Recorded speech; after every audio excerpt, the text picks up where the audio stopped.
How to connect Teespring to Instagram.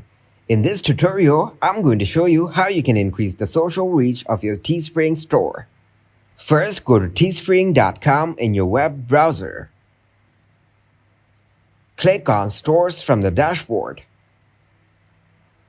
Then from Profile, click on Add Account Profile.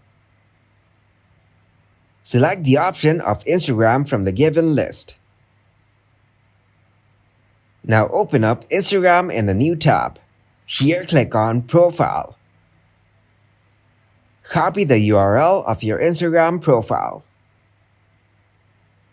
Paste this link on Teespring page. Then click on Add. Your Instagram profile has been added here. If you click on this link, it will redirect you to your Instagram profile. Thanks for watching, and please leave a like, subscribe, and share.